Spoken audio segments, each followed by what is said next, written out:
Okay, just to summarize, the idea is the following one.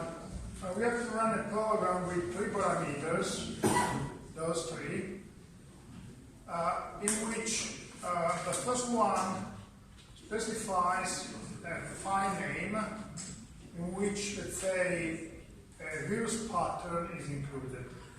The second parameter is directory name, and the program has to scan the directory name looking for all possible files, and it has to compare every file with the pattern, the virus pattern.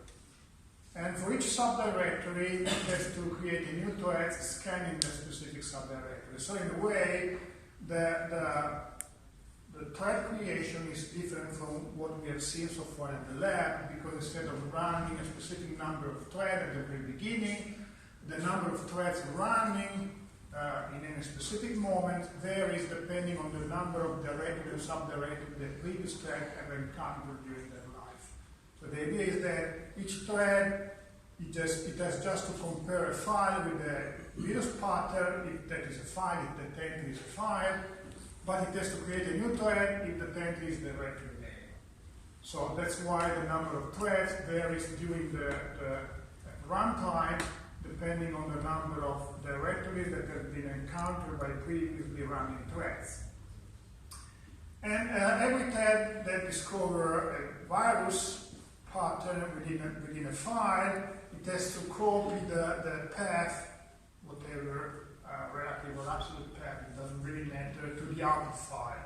So the output file is in a way common to all running threads, because all running threads have to have the possibility, must have the possibility to concurrently write into the output thread the file name they are working on whenever the file name is including a virus pattern. Okay? So, which are the main issues? Okay, first of all, we have to, in a way, read the input file over and over again. Why is that?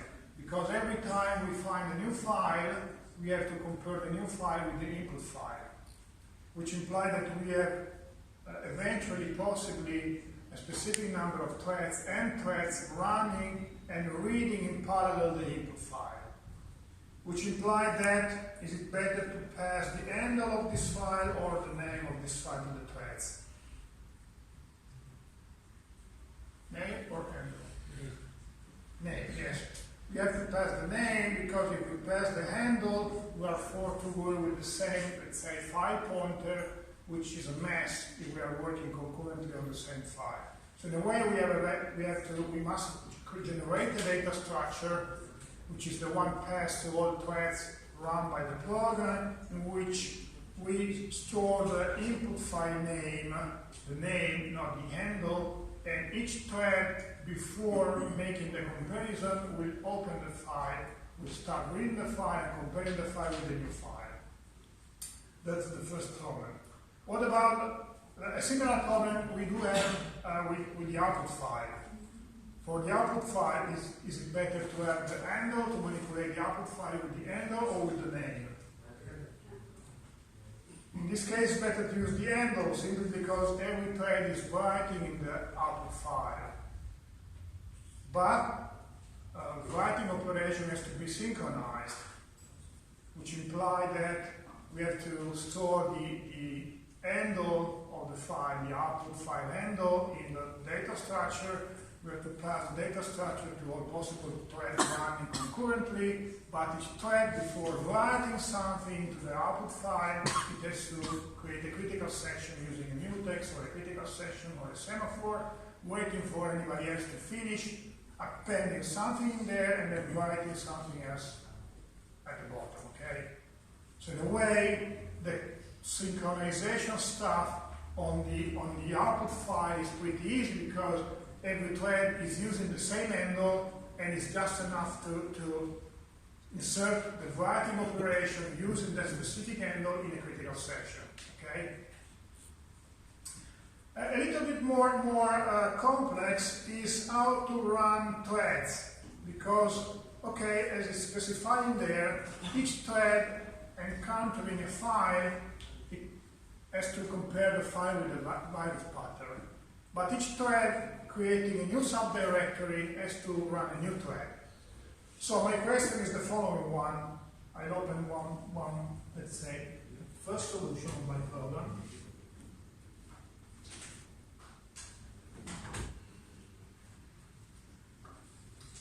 Okay, I do not analyze anything else but the section I'm interested in at that moment. Then we try to analyze everything else in, let's say, the next version. But let us suppose I have something like that, my traverse directory function, which is again derived from something we saw together, and if you saw at the lab, so it's a version of the, let's say, I write something in here for the sake of simplicity. That's something we saw more or less together. That's the traverse directory. It's a version of a, let's say, thread function derived from the traverse directory we saw together a few weeks ago. So my point is the following one. In here I'm doing many operations very similar to the one we saw together. So I'm not concentrating on those for now.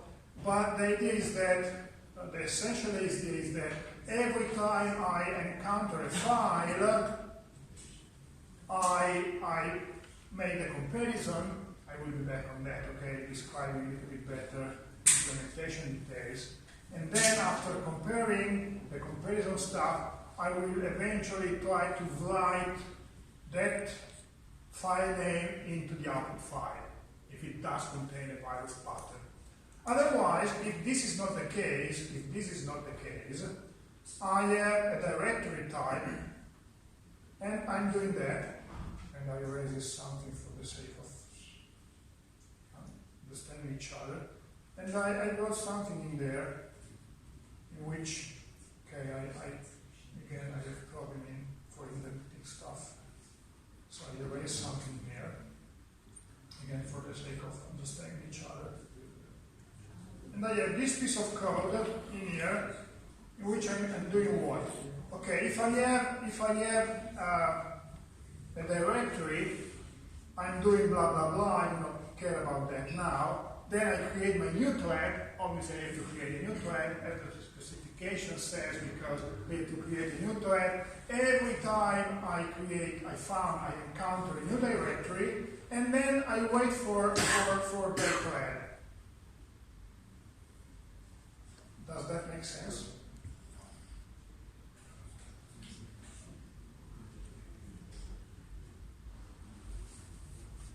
Does that make sense?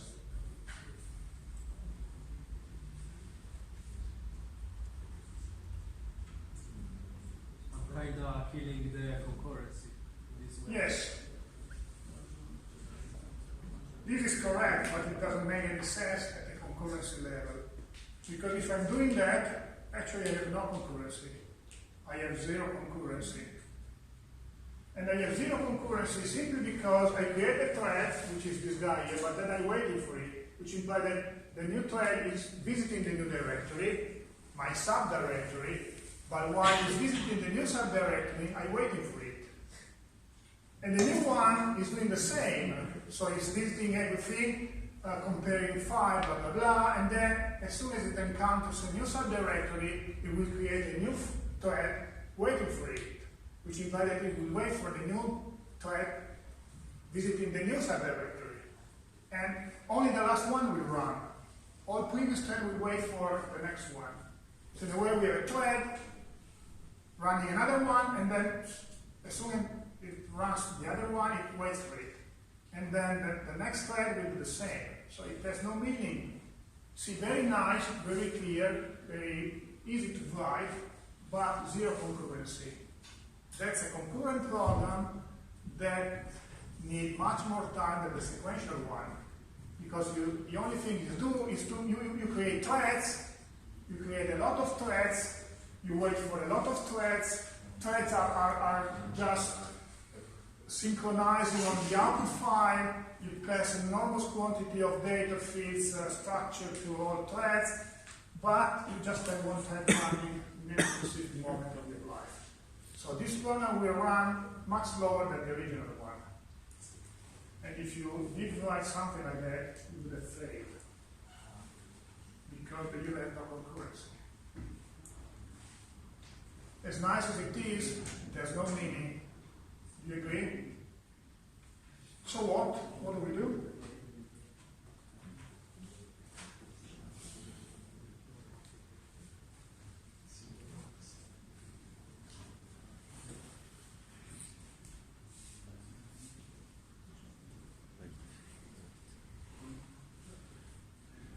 We have to do something that many of you usually hate, which is building a proper data structure.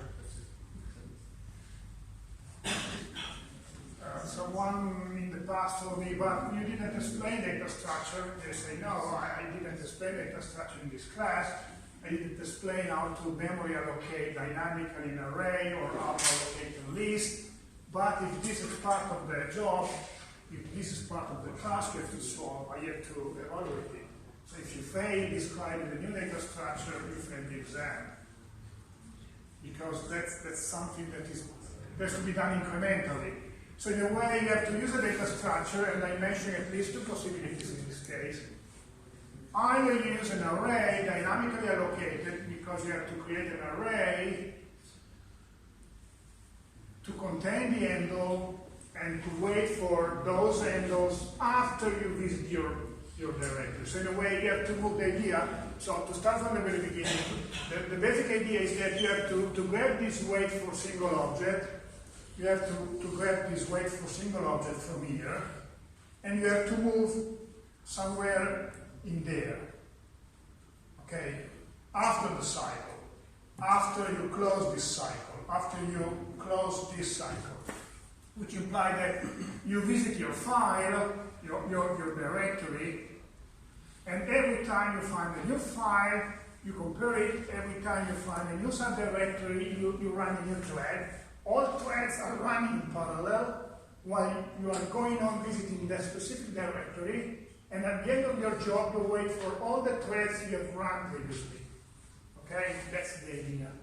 But obviously you cannot do that, because in this case, you have just one handle in here, whereas you run a number of threads which depend on the number of subdirectory you encounter in your directory. Is that okay for everybody? Is anybody with me? Or not? Yes or not? So in a way, you have to store those handles somewhere. So where do you store them handles? So again, two possibilities.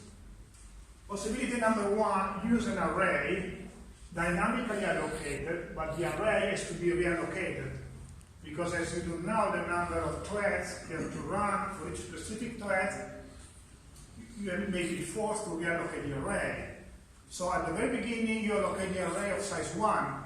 Then if you have to create another thread, you reallocate the array of size 2 using realloc. So you malloc the array, or calloc the array, use calloc or malloc, then you realloc the array of size 2. And then if you have to run another thread, you reallocate of size 3.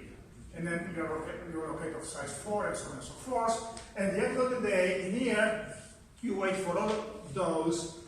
We wait for single objects, or eventually wait for multiple objects if you have less than 64 threads.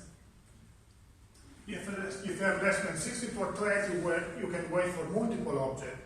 If you have more than 64, either you split the array in more than one section, waiting for multiple objects more than once, or you wait for single object the number of times, the required number of times, once for each element of the array. So in a way you have to use malloc, then you have to use realloc, and then you have to use free at the end of the day. Is that okay for everybody? Second possibility, use a list. So every time you create a new thread, you create a new element of a list, and you put that element of the list into a list, which in this case can be the simplest possible, at least as simple as possible, which imply usually a LIFO list, which implies a stack. So you create a new element, you put the element on the top of the stack, and you go on. At the end of the day, you have a cycle in here, visiting all the elements of the list, waiting for each handle, storing an element of the list, and when you're done, you free the list, you go on, and you finish. Is everybody with me? So we shall use this second possibility. So my solution is using a list. Okay? So I cancel this, and I move to my working implementation, trying to clarify the code a little bit more. Okay, stop me if I'm running too fast, okay? I'm skipping whatever I think is not that useful. Okay, type is something we have already seen several times to specify directory, file, and dot directories. This is the data structure I'm using for threads, which implies that for each thread I have my input file name. Again, I have the file name in here. I'm using different file names. I'm between the file name for each, if you like, for each thread, even if I could use a pointer in there. This is the current path and the output file handle. So I use a handle here and a name there. And this is the current path. So this is the data structure I pass to each new thread. And this is the data structure I use to create the list. I have a pointer, auto-referencing pointer, recurrence pointer to create the list, and the handle pointing to the thread related to that element of the list. Okay? Then I have a critical section variable in here, which is used to synchronize all writing thread onto the output file. And then I have my protocol definitions, nothing really new in there. And then my main, a bunch of variables, nothing really new in there. Then I do something I need to do on the arguments. First string, second string, third string, I don't care about that. You can take a look at the details of these implementations. Those are not really important. But the idea is that I'm creating the output file, so I'm opening the output file within the main. Then I initialize the critical section before using it. Then I create the main thread, so the unique working thread at the very beginning. And once I created the unique working thread at the very beginning, again there are indentation problems in here because I'm reading the file with WordPad, which doesn't really understand my interpretation correctly. But I'm creating the only thread running at the very beginning, and then I wait for it. So at the very beginning, I have this single thread, traverse directory running. And then when I'm done, that single thread is done, I delete the critical section at the bottom, and then I print out the output file or whatever you have to do to quit the job. So I set the file pointer at the very beginning, I read the file, and I print everything on standard output. So that's just the ending quitting part, in which I read what I've just written on the output file.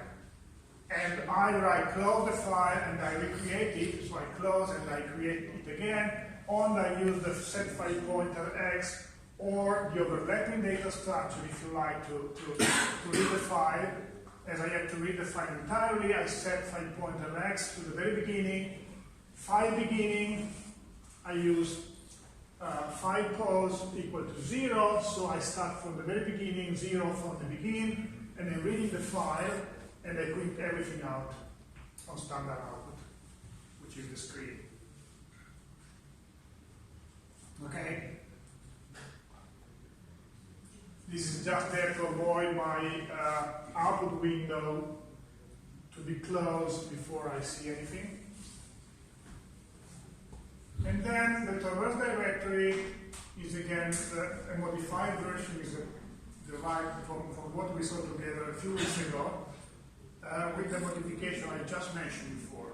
So a bunch of function object definitions there, which I don't care about, but the list. So I'm creating a list, as I mentioned.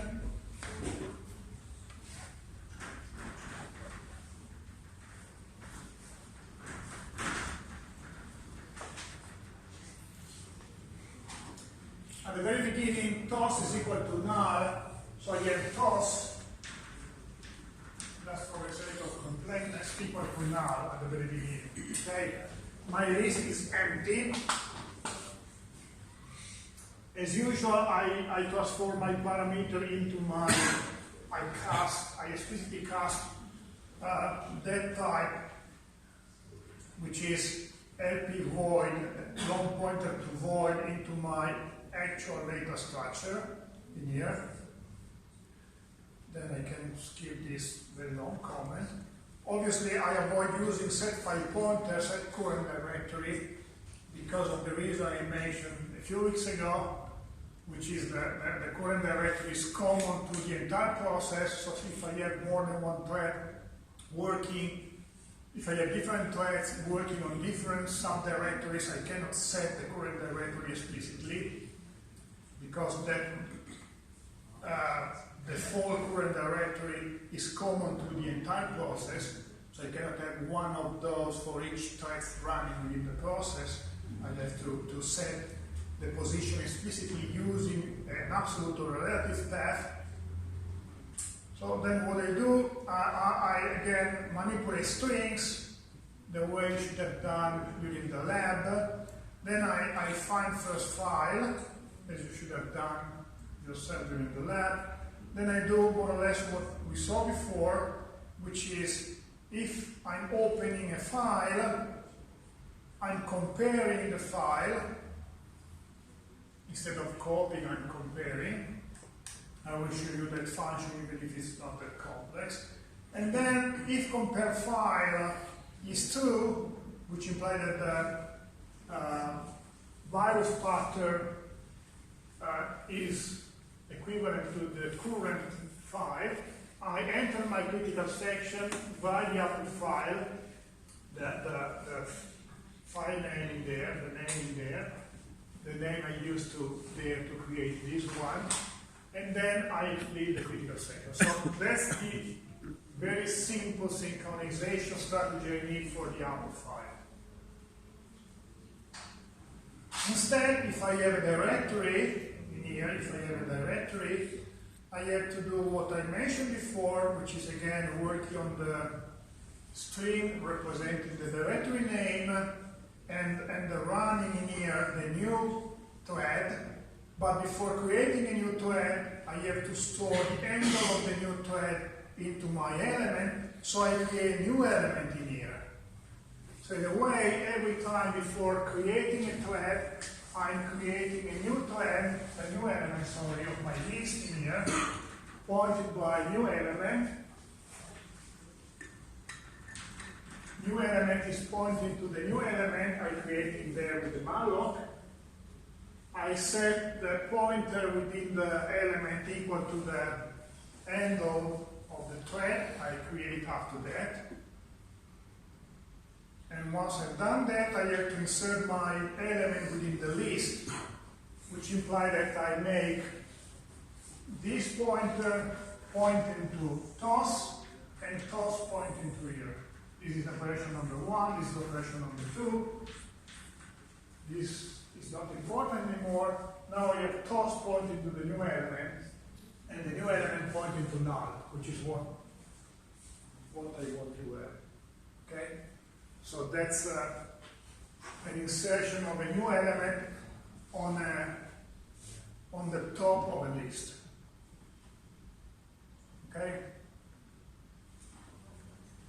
And obviously, if I just have one element, I create a new element. If I have one element, if I jump in there and have one element, that's basically for numbers. Okay?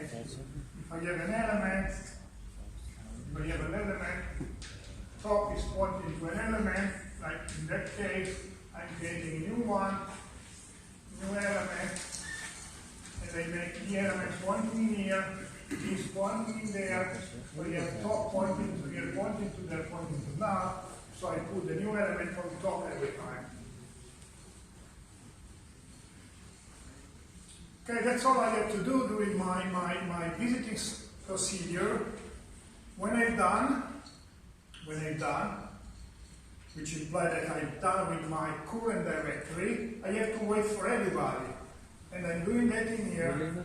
So I start from the top of the stack, and I go until the top of the stack is not null, and I wait for each single of them. Every time I receive one of those back, which implies that one of those has just ended, I move to the next one, I free the current element to avoid memory leaks, and I go on. Okay? And again, this is not part of what we have explained, but if you need to do that, you have to put that in the paperwork. Otherwise, it's a all which I consider as a missing part, which in a way decreases your, I don't know. Okay, questions? Aren't you supposed to handle the possible exceptions, like during the allocation of memory? You are inquiring about dealing with exceptions. Yeah, if you want to do that, obviously it's better. The program is nicer, and I usually deliver part of the final mark to those nicer part, but not strictly required. Necessary for the exam. Well, it depends. I will discuss about that later. I will show you some evaluation scheme I have implemented, and I will try to discuss and clarify that issue, discussing that part. But in case I do not reply to that question, let's say when I talk about that, ask me again, okay? Anything else? Okay, as I mentioned, that was pretty easy. Everything else was more or less as we saw. The only let's say new function was this compare file, in which there is really nothing really new. There is nothing really new. I'm reading the first file, I'm reading the second file, let's say one byte or a couple of bytes at a time. I'm comparing them, and if those bytes are not the same, I'm just printing out something. So I'm just returning 0, 1 depending on the comparison. But that's not really new. So the program is not really complex, and after the break we will see something a little bit more harder to implement. Questions? Direction.